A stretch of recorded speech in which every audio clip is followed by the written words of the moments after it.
കോഴിക്കോട് പുതിയ ബസ് സ്റ്റാൻഡിലെ കെട്ടിടത്തിൽ ഹോട്ടലിൽ വീണ്ടും തീപിടുത്തം. ബുഹാരി ഹോട്ടലിന്റെ അടുക്കളയിലാണ് തീപിടുത്തമുണ്ടായത്. ഗ്യാസ് ലീക്ക് ആയതിനെ തുടർന്നാണ് തീപിടിച്ചത്. ബീച്ച് ഫയർ സ്റ്റേഷനിൽ നിന്നും യൂണിറ്റ് എത്തി തീ അണച്ചു.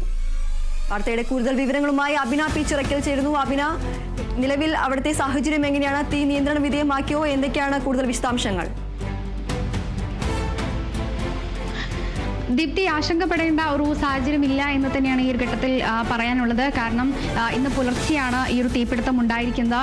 ഈ കാര്യമായ രീതിയിലേക്ക് തീ പടർന്നു പിടിച്ചിട്ടില്ല എന്നുള്ളത് അത് വളരെ സമാധാനപരവും അതുപോലെ തന്നെ ആശങ്കപ്പെടേണ്ട ഒരു കാര്യവുമില്ല എന്നുള്ളതാണ് ഈ ഒരു ഘട്ടത്തിൽ അറിയിക്കാനുള്ളത്. അതോടൊപ്പം തന്നെ ഈ ഒരു തീപിടുത്തം ഉണ്ടായിരിക്കുന്നത് ഗ്യാസ് ലീക്കായതിനെ തുടർന്നാണ് തീപിടുത്തം ഉണ്ടായിരിക്കുന്നത്. ഈ സംഭവ സമയത്ത് തന്നെ ഈ ഹോട്ടലിൽ മറ്റ് ആളുകൾ ആരും തന്നെ ഉണ്ടായിരുന്നില്ല. ഹോട്ടൽ ജീവനക്കാർ മാത്രമായിരുന്നു ഉണ്ടായിരുന്നത്.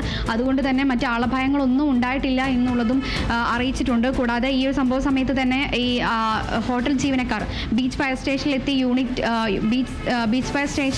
ബീച്ച് ഫയർ സ്റ്റേഷനിലേക്ക് വിളിച്ചു പറഞ്ഞ് അവർ ഉടൻ തന്നെ എത്തിയതുകൊണ്ട് തന്നെയാണ് വലിയൊരു അപകടം ഒഴിവായത്. ദീപ്തി, ശരി.